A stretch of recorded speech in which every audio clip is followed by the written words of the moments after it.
Maman a ricané, tu ne seras jamais aussi bonne que ta sœur. Je l'ai regardé et j'ai dit, alors demande-lui de payer tes factures. Le silence était assourdissant.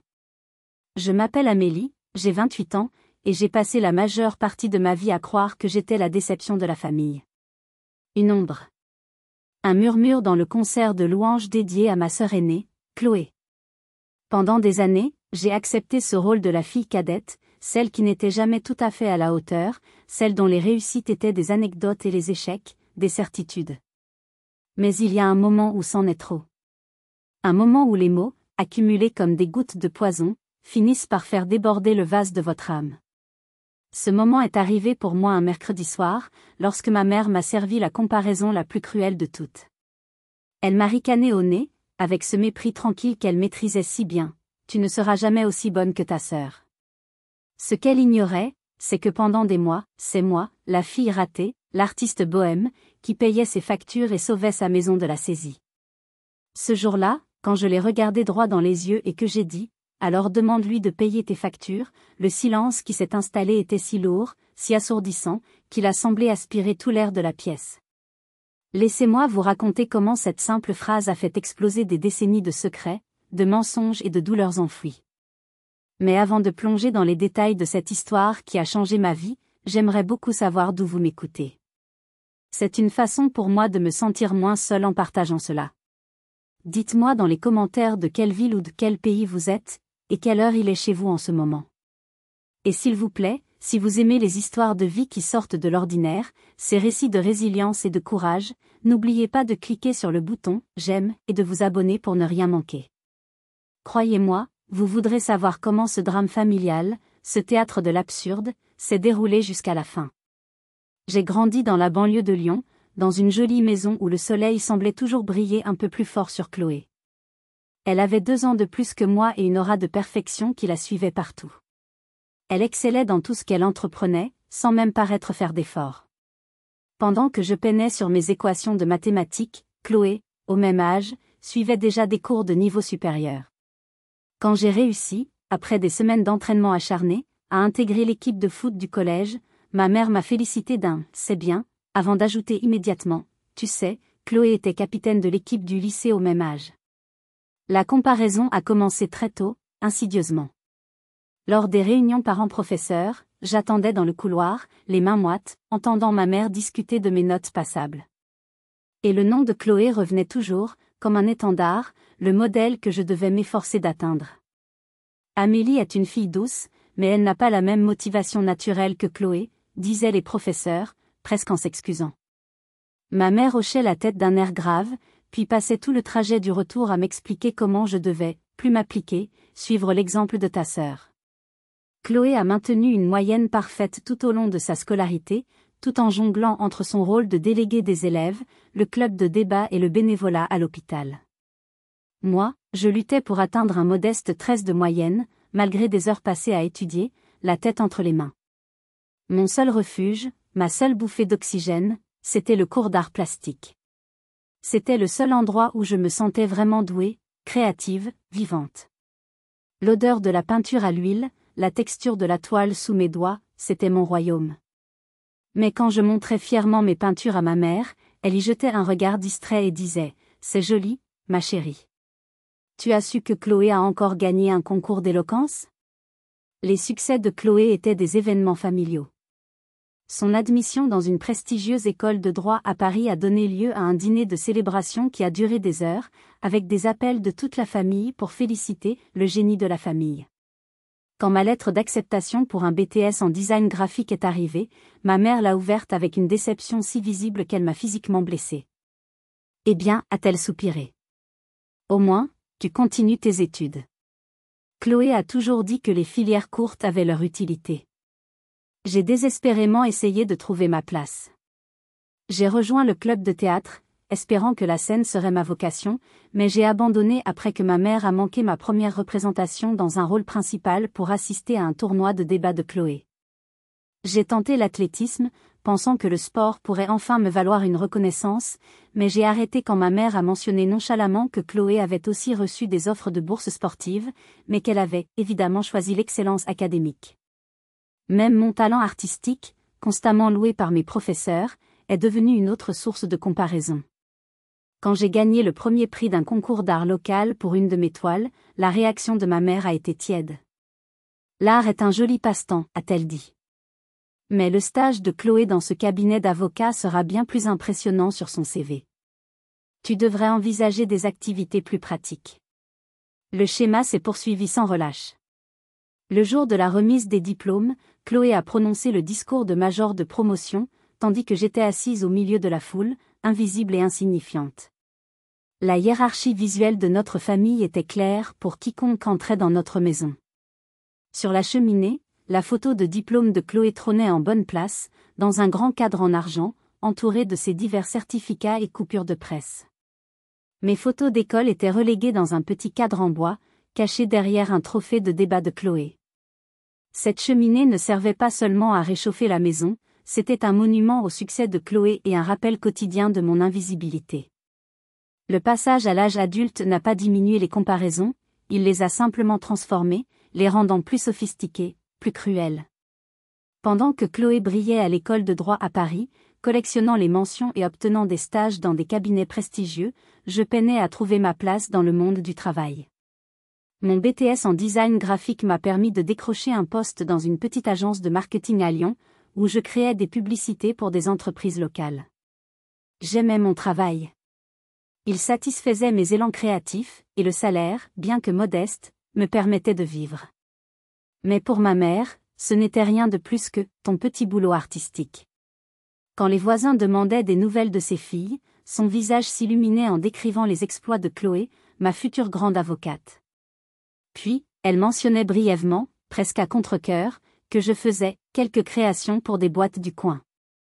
Le ton dédaigneux me piquait au vif à chaque fois, réduisant mes efforts professionnels, mes nuits blanches et ma passion au rang de simple hobby d'adolescente.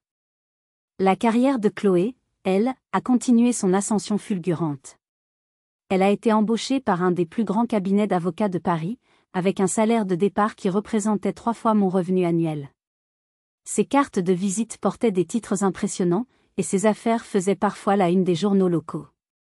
Ma mère collectionnait religieusement ses coupures de presse, créant un album entièrement dédié au triomphe professionnel de Chloé, un sanctuaire à sa gloire. Pendant ce temps, je construisais mon propre chemin, dans l'ombre. Je suivais des cours du soir en marketing digital et en conception de sites web pour élargir mes compétences, espérant un jour monter ma propre affaire. Ces efforts passaient largement inaperçus aux yeux de ma mère, qui semblait incapable de reconnaître une réussite qui ne correspondait pas aux marqueurs traditionnels incarnés par Chloé. Quand j'ai obtenu une promotion au poste de designer senior, avec une modeste augmentation de salaire, la réponse de ma mère au téléphone a été un « Ah, c'est bien », distrait, immédiatement suivi de « C'est merveilleux, ma chérie. Tu as su que Chloé a été sélectionnée pour le programme d'accès accéléré au statut d'associé ? C'est exceptionnel à son âge. » Mon succès était instantanément éclipsé, réduit à néant. Ma vie personnelle est devenue une autre source de munitions pour ces comparaisons incessantes. La relation de Chloé avec Alexandre, un chirurgien cardiaque qu'elle avait rencontré lors d'un gala de charité, représentait tout ce que ma mère valorisait, le statut, l'argent, le prestige. Alexandre conduisait une voiture de luxe, possédait un appartement magnifique avec vue sur la Seine et venait d'une longue lignée de médecins renommés. Leurs fiançailles ont fait la une des pages mondaines du Figaro. Ma vie amoureuse, en revanche, était une série de relations avec des créatifs, des enseignants et des petits entrepreneurs que ma mère considérait comme « gentils », mais sans grand avenir. Quand je suis sortie avec Marc, un musicien talentueux qui avait son propre studio d'enregistrement et une passion qui illuminait sa vie, les commentaires de ma mère se concentraient sur l'instabilité de sa carrière. « Il a l'air doux », disait-elle avec une moue de pitié. « Mais c'est un artiste, ma chérie. Ce n'est pas sérieux. » L'Alexandre de Chloé, lui, a une telle sécurité, un tel prestige. Tu devrais chercher quelqu'un de plus établi, quelqu'un qui peut prendre soin de toi. Ces observations constantes, ces questions insidieuses sur les revenus incertains de Marc ont fini par semer le doute dans mon esprit, par empoisonner notre relation. J'ai commencé à voir Marc à travers les yeux de ma mère, et notre amour n'y a pas survécu. Les réunions de famille étaient particulièrement éprouvantes. Chloé et Alexandre arrivaient, toujours impeccablement habillés, plein d'histoires sur leurs derniers exploits. Ils revenaient d'un week-end dans un vignoble à Bordeaux. Alexandre avait réalisé une opération chirurgicale révolutionnaire, où Chloé avait gagné un procès important pour un client influent. J'étais assise en silence, contribuant peu à des conversations qui semblaient tourner uniquement autour de leur réussite. Lors d'un de ces dîners, l'humiliation a atteint un nouveau sommet. Alexandre, avec ce sourire condescendant qu'il réservait à ceux qu'il considérait comme inférieurs, s'est tourné vers moi et a dit, sur un ton faussement enjoué, « Amélie, ton hobby est vraiment adorable. Mais quand est-ce que tu penses trouver un vrai travail ?» Un silence glacial est tombé sur la table. J'ai attendu que ma mère me défende, qu'elle dise que mon travail était un « vrai travail ». Mais le pire fut son regard. Elle n'a rien dit. Au contraire, elle a hoché la tête avec un air de fierté, comme si Alexandre venait de formuler la pensée qu'elle n'osait pas exprimer si crûment. La complicité entre eux m'a transpercé le cœur. Ce n'était plus seulement ma mère, c'était comme si le monde entier, leur monde, validait son jugement sur moi. À ce moment-là, j'ai réalisé que je ne luttais pas seulement contre les comparaisons de ma mère, mais que je faisais également face au mépris du monde entier que ma sœur représentait. Malgré les critiques constantes, malgré le sabotage émotionnel de ma mère, je n'ai jamais abandonné ma passion. C'était la seule chose qui m'appartenait vraiment. Je continuais à travailler à l'agence la journée, payant mes factures, et le soir, je bâtissais mon propre portfolio en tant que designer freelance, tel un artisan construisant son chef-d'œuvre dans le secret de son atelier. Je rêvais de devenir indépendante, de choisir mes projets, d'être reconnue pour mon talent, et non pour mon lien de parenté avec Chloé. Et puis, un jour, l'opportunité de ma vie s'est présentée, comme un rayon de soleil perçant un ciel nuageux. Une chaîne de restaurants réputée de la région Rhône-Alpes, le Gourmet Lyonnais, en pleine expansion, m'a contacté. Ils avaient vu mon portfolio en ligne et étaient impressionnés. Ils voulaient une refonte complète de leur identité de marque, logo, menu, site web, décoration intérieure de leurs 12 établissements.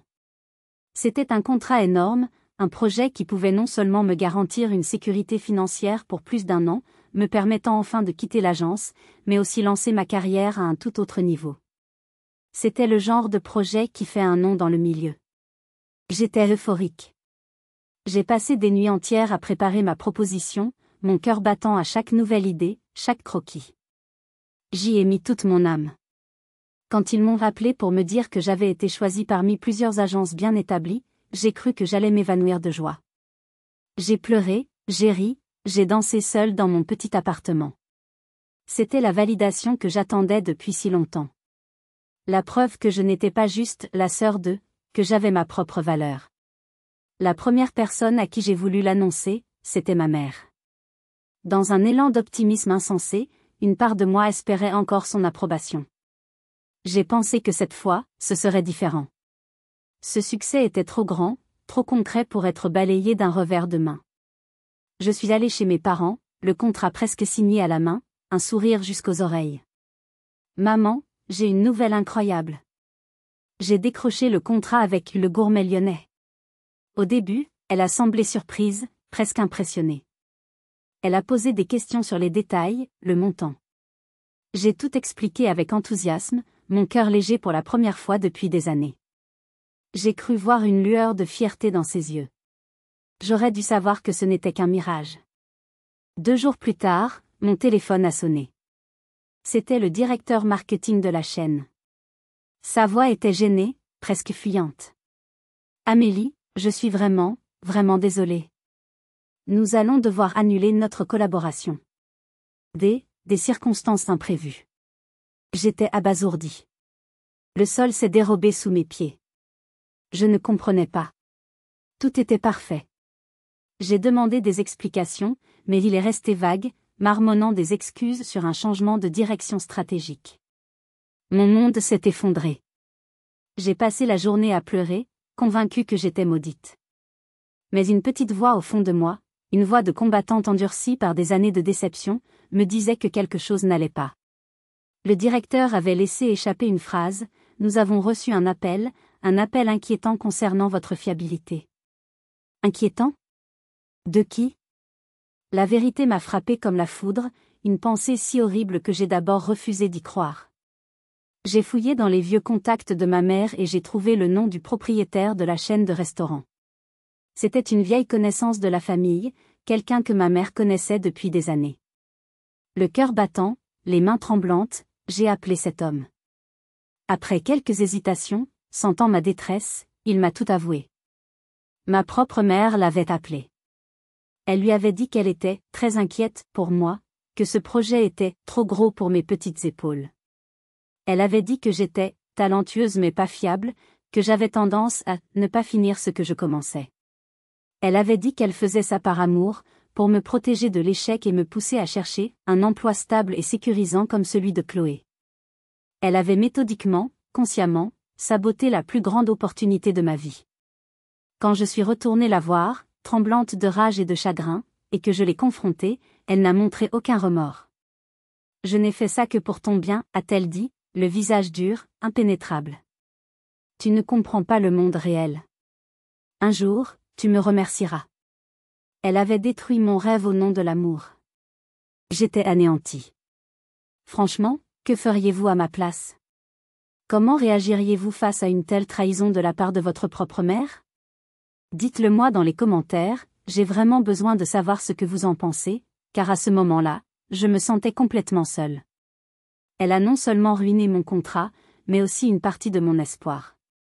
Mais ce que j'ignorais, c'est que cette trahison n'était que le prélude au cauchemar à venir. Après la trahison de ma mère, j'ai sombré. Un voile gris semblait s'être abattu sur ma vie. J'ai continué à aller à mon travail à l'agence, mais le cœur n'y était plus. J'étais comme une automate, vidée de toute passion, de toute énergie.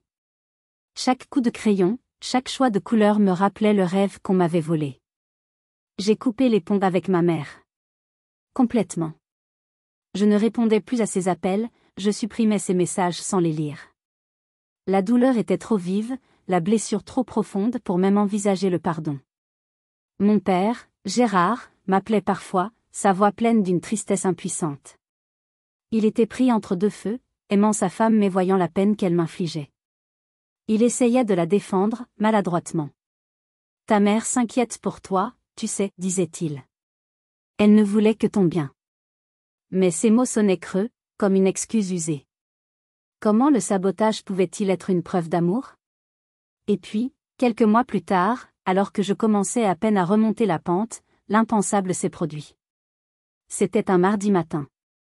J'étais en pleine réunion de brainstorming quand mon téléphone s'est mis à vibrer frénétiquement sur la table. C'était ma mère. D'habitude, j'aurais ignoré l'appel.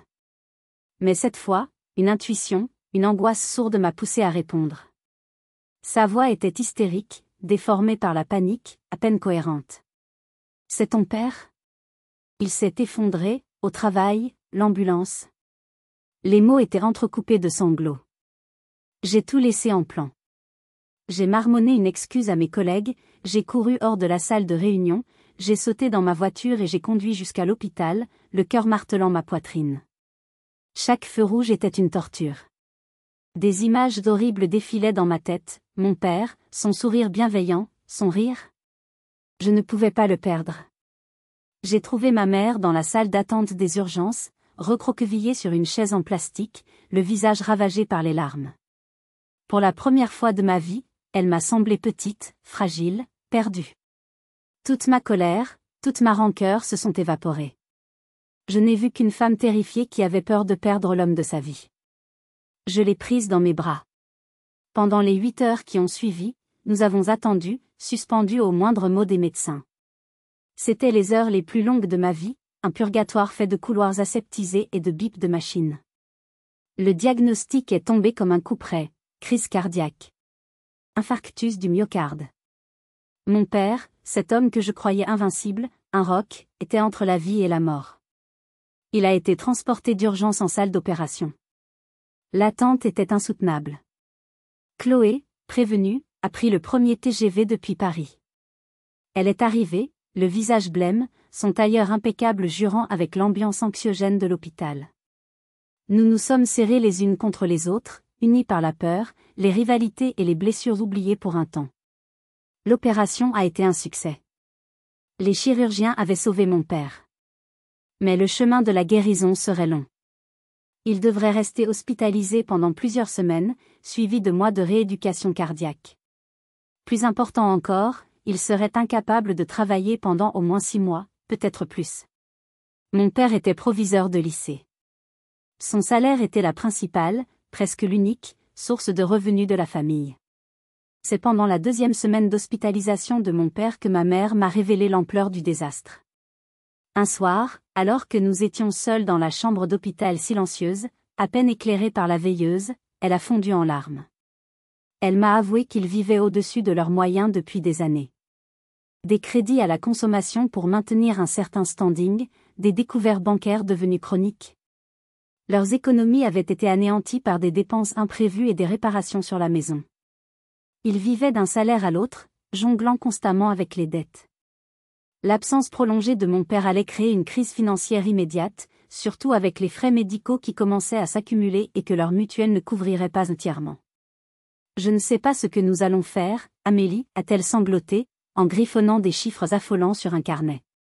Le crédit de la maison est dû la semaine prochaine, et nous sommes déjà en retard sur les factures d'électricité. Ton père serait anéanti s'il savait à quel point la situation est grave. » Ses mains tremblaient. Elle était perdue, dépassée. Au milieu du bip des machines de l'hôpital et des sanglots de ma mère, je savais que le poids de ma famille reposait désormais sur mes épaules. Un poids que personne ne m'avait demandé de porter. Face au désarroi de ma mère, face à la peur panique de tout perdre, de voir mes parents expulsés de la maison où j'avais grandi, je n'ai pas hésité une seconde. La trahison, la colère, tout a été balayé par l'urgence de la situation. Dans ce moment de crise absolue, il n'y avait plus de fille préférée ou de fille ratée. Il n'y avait qu'une famille au bord du gouffre. « Ne t'inquiète pas, maman, ai-je dit, ma voix plus assurée que je ne le sentais. Je vais m'en occuper. » Je lui ai suggéré de ne pas en parler à Chloé. Elle est tellement occupée avec son travail, et elle prépare ses fiançailles. Ne l'inquiétons pas avec ça. Je peux gérer la situation jusqu'à ce que papa soit de nouveau sur pied. C'était en partie par protection pour ma sœur, mais aussi, je l'avoue, par une sorte d'orgueil mal placé. Je voulais leur prouver, et me prouver, que j'étais capable. Je lui ai menti. Je lui ai dit que mon activité de freelance avait finalement décollé, que le contrat que j'avais perdu avait été remplacé par plusieurs autres, plus petits mais lucratifs. Je lui ai dit que je pouvais facilement couvrir leurs dépenses. C'était un mensonge éhonté. J'avais quelques petits projets, mais rien qui puisse payer 2 loyers, des factures médicales et un crédit immobilier. Le soulagement sur le visage de ma mère était palpable, mais il était teinté de ce scepticisme qui me blessait tant. « Tu es sûre que tu peux te le permettre, ma chérie ? Je sais que tes petites affaires artistiques ne rapportent pas des fortunes. » Le commentaire m'a piqué, mais j'ai ignoré la critique familière. Aider ma famille était ma seule priorité. C'est ainsi que mon calvaire, mon double vie, a commencé. J'ai gardé mon travail à l'agence, qui me garantissait un salaire fixe, et j'ai passé toutes mes soirées, mes nuits et mes week-ends à chercher des missions en freelance. J'ai accepté tout ce qui se présentait, sans distinction.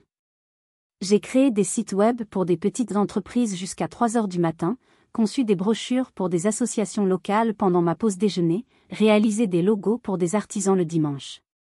Je travaillais 12, parfois 16 heures par jour. Le sommeil est devenu un luxe. Ma vie sociale a disparu. Mes amis ne comprenaient pas pourquoi j'étais soudainement indisponible, pourquoi j'annulais tous nos plans. Je suis débordée de travail, leur disais-je, sans donner de détails. Je maigrissais à vue d'œil, survivant grâce au café et à la peur panique de ne pas pouvoir réunir l'argent à temps pour la prochaine échéance. Pendant ce temps, la vie de Chloé continuait son cours parfait.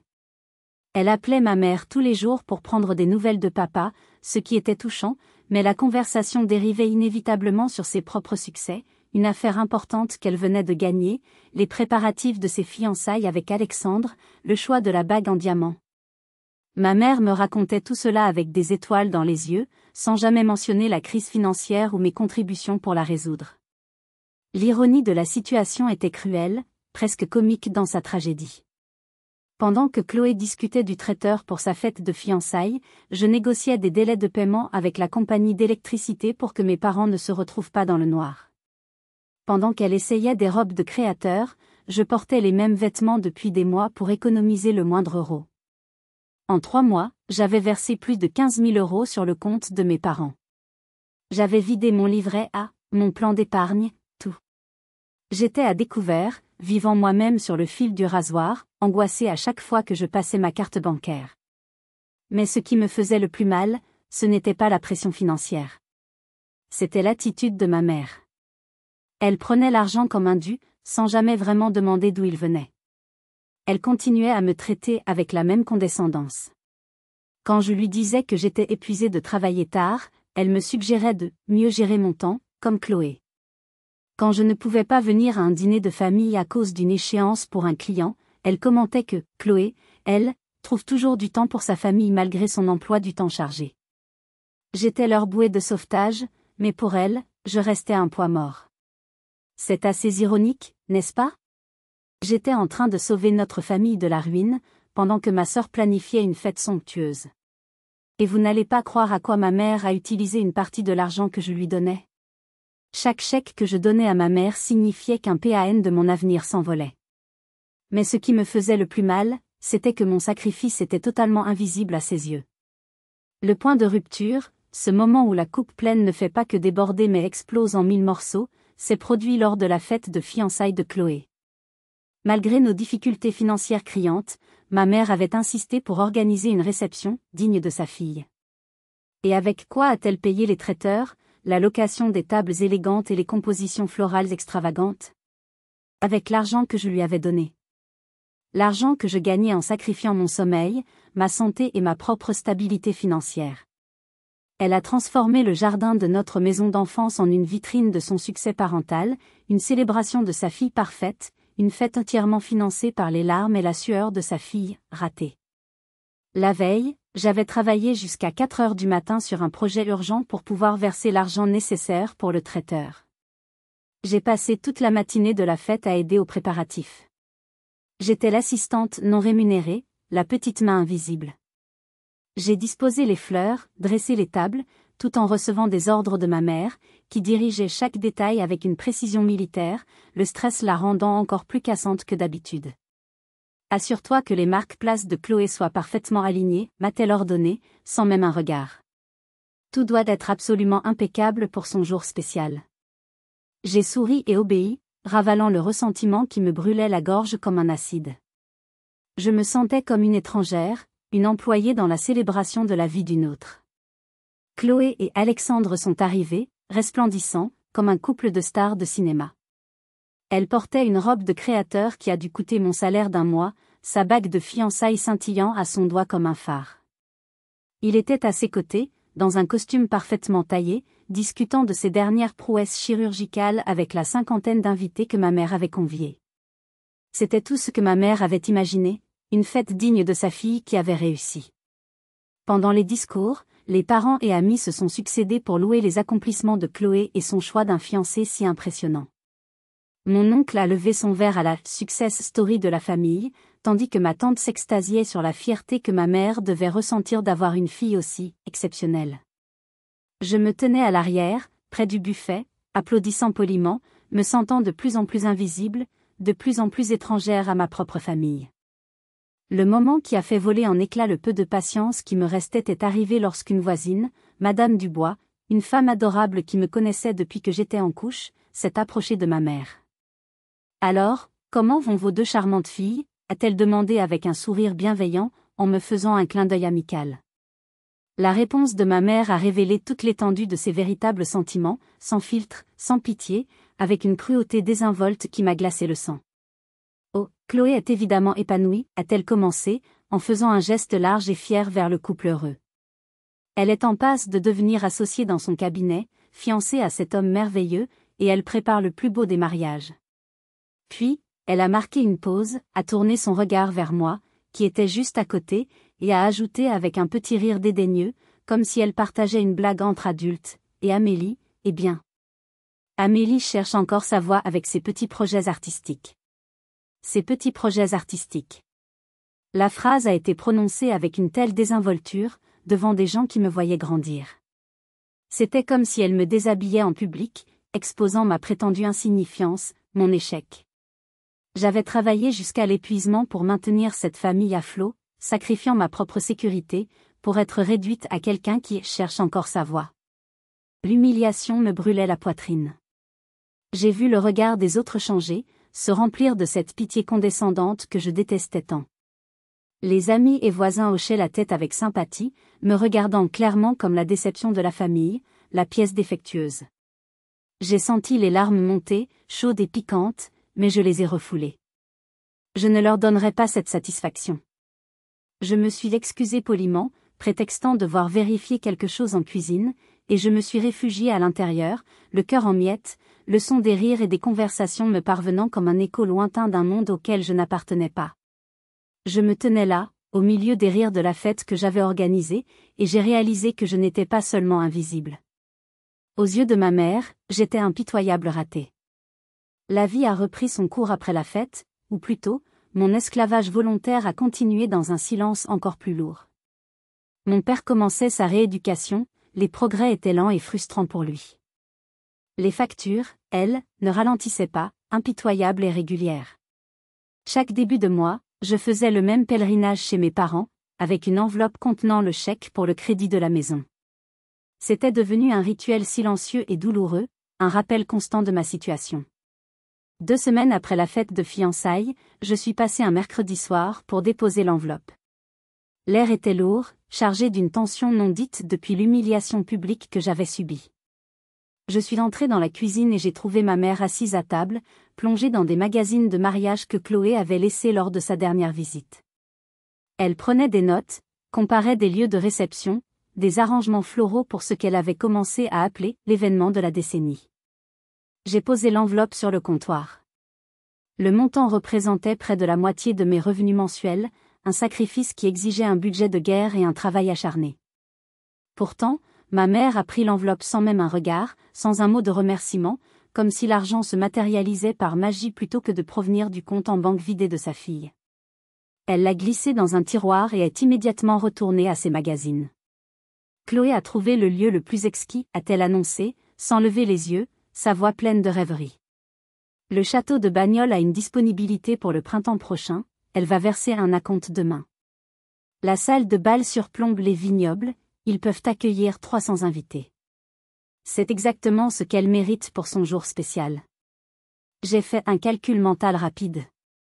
La location d'un tel lieu pour un mariage coûtait plus que tout l'argent que j'avais donné à mes parents au cours des 4 derniers mois. L'ironie était écrasante, suffocante. Chloé dépensait sans compter pour une seule journée, pendant que je me saignais aux 4 veines pour que nos parents gardent un toit sur la tête. Mais mes sacrifices restaient invisibles, tandis que les dépenses de Chloé étaient célébrées comme étant justes et méritées. Puis, la conversation a dérivé sur des sujets encore plus personnels, encore plus déconnectés de notre réalité. Chloé et Alexandre planifiaient leur voyage de noces. Pas une semaine aux Baléares. Non. 3 semaines à explorer les Maldives et le Sri Lanka, dans des hôtels de luxe sur pilotis, avec des excursions privées en yacht. Un voyage dont le coût dépassait mon revenu annuel.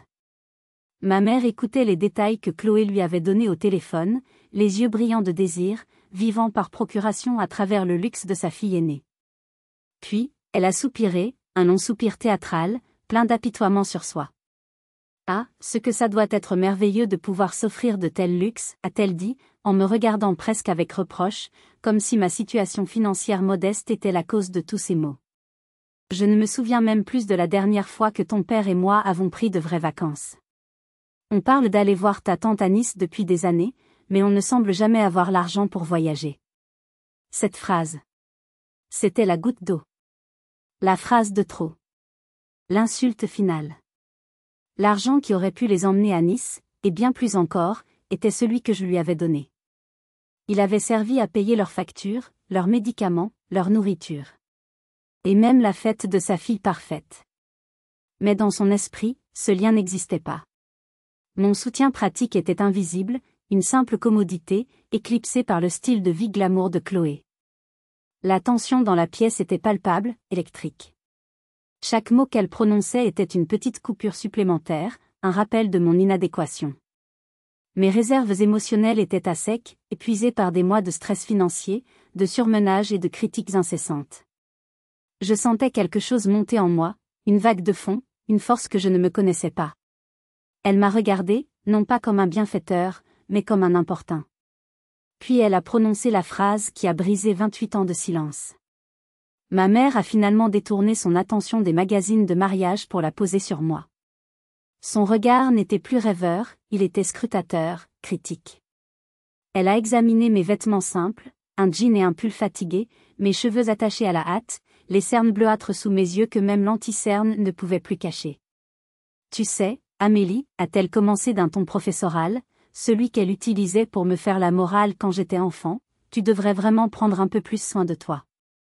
Regarde Chloé, elle est toujours si élégante, si bien mise, même quand elle passe à l'improviste.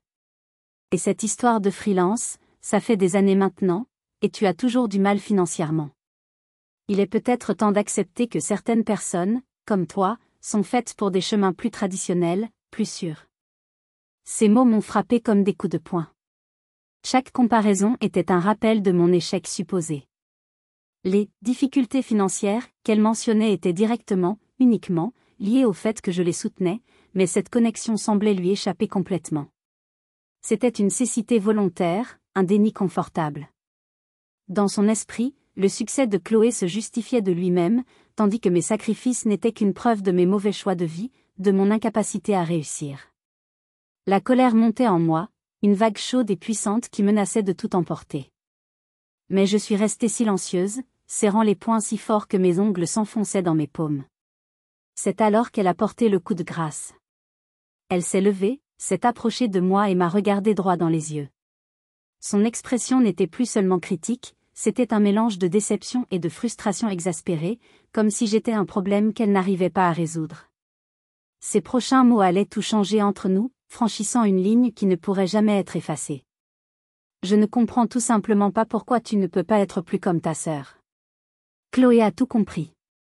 Carrière, relations, projet d'avenir. Elle a secoué la tête, comme si j'étais une énigme insoluble, une erreur de la nature. Puis elle a prononcé la phrase fatidique. Froidement.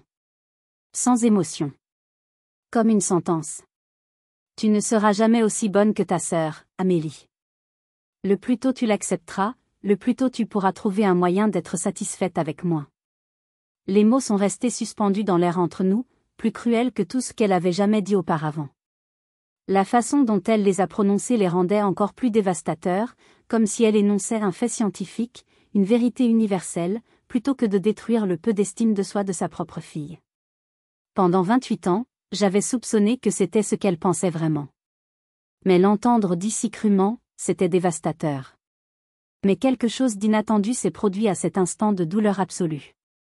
Au lieu de m'effondrer, au lieu de laisser les larmes couler, au lieu de me recroqueviller dans les sentiments familiers d'inadéquation et de honte, j'ai ressenti tout autre chose. Une clarté. Une clarté glaciale et tranchante.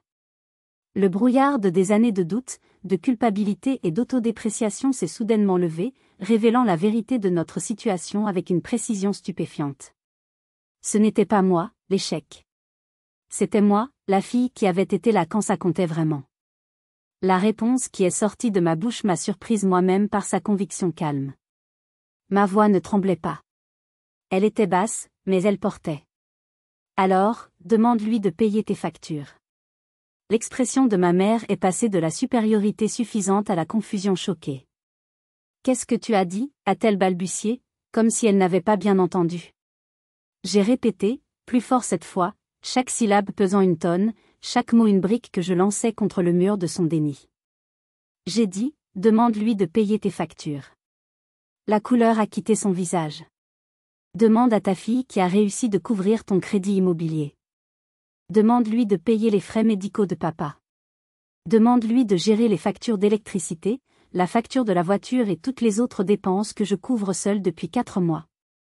Pour la première fois, elle était forcée de confronter le décalage entre ses perceptions et la réalité. Sa bouche s'est ouverte et fermée plusieurs fois, sans qu'aucun son n'en sorte. Le magazine de mariage a glissé de ses mains et est tombé au sol avec un bruit sourd, ses pages de bonheur parfait s'étalant sur le carrelage froid. Son monde soigneusement construit s'effondrait sous ses yeux. Et pour la première fois de sa vie, elle fut forcée de me voir non pas comme l'ombre de Chloé, mais comme Amélie. Le silence dans la cuisine était assourdissant, seulement brisé par le tic-tac de l'horloge murale qui semblait compter les secondes d'une nouvelle ère, d'une nouvelle réalité. Ma mère me fixait, les yeux écarquillés, le visage vidé de toute couleur, comme si elle me voyait pour la première fois. Je ne savais pas, a-t-elle finalement réussi à murmurer, sa voix un filet tremblant, à peine audible. Mais je n'avais pas fini.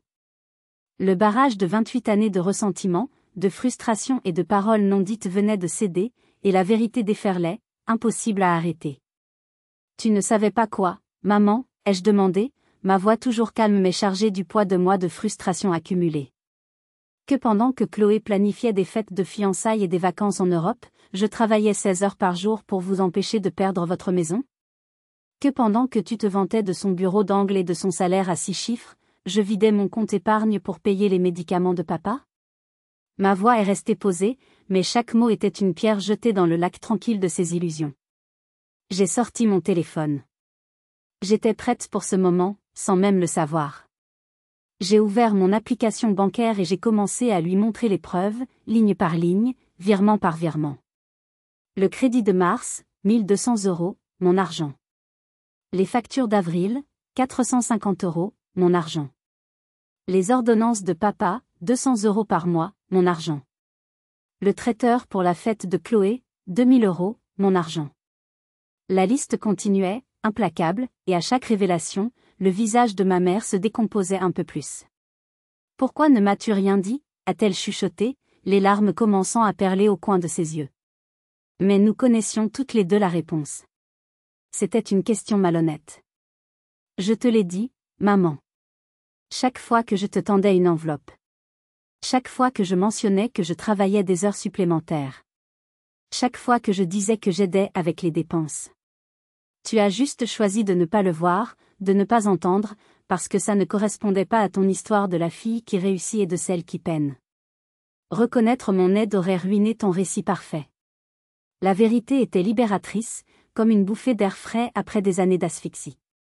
Sais-tu ce que c'est que de s'épuiser à aider quelqu'un qui traite tes efforts comme s'ils ne valaient rien? De sacrifier ta propre sécurité financière pour des parents qui ne voient pas au-delà des accomplissements de leur fille préférée? Ma mère a commencé à pleurer, des larmes silencieuses qui coulaient sur ses joues. Mais je ne pouvais pas m'arrêter. Chloé n'est même pas au courant des problèmes financiers de papa, n'est-ce pas? Parce que tu étais trop fière pour demander de l'aide à ta fille qui a réussi, mais parfaitement à l'aise de prendre l'argent de ta fille décevante sans même reconnaître d'où il venait, sans même un merci. Elle aurait aidé si elle avait su, a-t-elle protesté faiblement, mais même elle semblait douter de la conviction derrière ces mots. Vraiment? Ou aurait-elle été trop occupée avec ses dossiers importants et ses projets de vacances de luxe?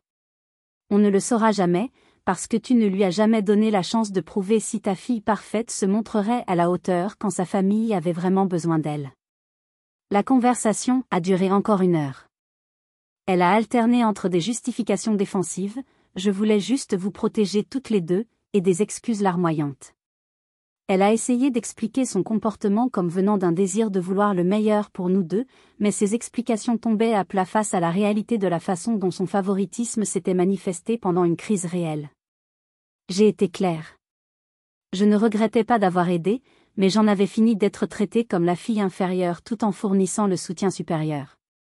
Je ne te demande pas de m'aimer plus que Chloé, ai-je conclu, ma voix adoucie par l'épuisement. Je te demande de me voir clairement. De reconnaître ce que je contribue réellement, au lieu de ce que tu penses que je devrais contribuer. La dynamique entre nous avait changé pour toujours. La conversation s'est terminée sur sa promesse, faite d'une voix brisée, d'appeler Chloé et de lui expliquer toute la situation. Les morceaux de notre famille étaient toujours là, mais pour la première fois, nous avons cessé d'essayer de les cacher. Nous avons commencé à les rassembler, ensemble. Les semaines qui ont suivi notre confrontation ont été étranges, suspendues dans une sorte de brouillard incertain. Mais elles ont aussi apporté des changements que je n'aurais jamais pu anticiper. Ma mère a tenu sa promesse. L'appel à Chloé a duré plus de 2 heures. Je n'étais pas là, mais mon père m'a raconté plus tard que ma mère avait pleuré pendant tout l'appel, lui expliquant tout, la crise cardiaque, la situation financière désastreuse, et mes mois de soutien secret. La réaction de Chloé a été un mélange de choc, de culpabilité et d'offres immédiates pour aider. Elle m'a appelé le lendemain. Sa voix habituellement si assurée était sobre et pleine de remords. Amélie, je n'avais aucune idée. Maman n'a jamais rien mentionné. Je me sens tellement mal, tellement égoïste. Que tu aies porté tout ça toute seule. Son remords était sincère, palpable à travers le téléphone. Pour la première fois depuis que nous étions enfants, nous avons eu une conversation honnête, sans filtre, sans rivalité. J'aurais aidé immédiatement si j'avais su, a-t-elle continué, sa voix se brisant légèrement. Je n'arrive pas à croire que je planifiais des vacances de luxe pendant que tu vidais tes économies pour les maintenir à flot. Ce n'est pas la personne que je veux être.